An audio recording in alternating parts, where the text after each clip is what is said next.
Shalom, shalom, Shabbat. King David have a message for you.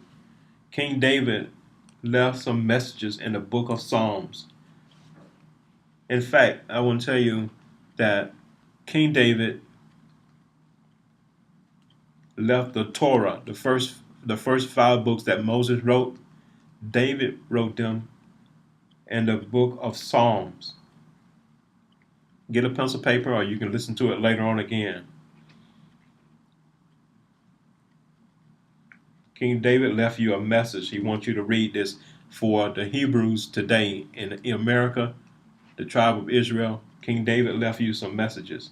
They're in the book of Psalms.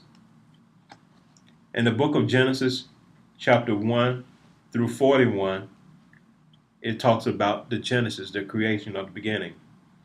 In the book of Exodus, Psalms 42 through 74. In the book of Leviticus, Psalms 73 through 89.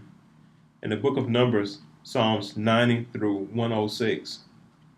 In the book of Deuteronomy, Psalms 107 through 150. Let me read Psalm 107 to you. Psalm 107 said, "O give thanks unto the Lord, for he is good, for his mercy endureth forever. Let the redeemed of the Lord say so, whom he has redeemed from the hand of the enemy." Did I just not read that in the book of Isaiah? He said, "Let the redeemed of the Lord say so." And gather out of the land from the east and from the west and from the north and from the south. They wandered in the wilderness in a desolate way. They found no city to dwell in. Hungry and thirsty, their souls fainted in them. Then they cried out to the Lord in their trouble, and he delivered them out of their distress. And he led them forth by the right way, that they might go into a city of inhabitations. Oh, that men would give thanks unto the Lord for his goodness, and for his wonderful works to the children of men. For he satisfies the longing soul, and fills the hungry soul with goodness. Those who sat in darkness and in the shadows of death, bound in affliction in irons, because they rebelled against the words of God, and despised the counsel of the Most High. Therefore he brought down in their heart with labor. They fell down, and there was none to help. Then they cried out to the Lord their trouble, and he saved them out of their distress. He brought them out of darkness and in the shadow of death, and broke the chains in pieces. Oh, that men would give thanks to the Lord for his goodness, and for his wonderful works to the children of men. For he has broken the gates of bronze and cut the bars of iron in two.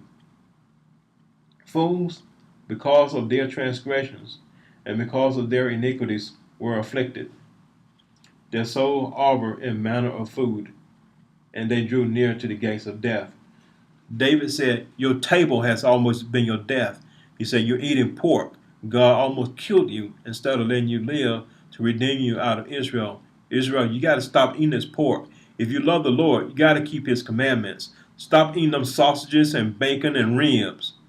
You know, the altar was set up. God is the one who created an altar.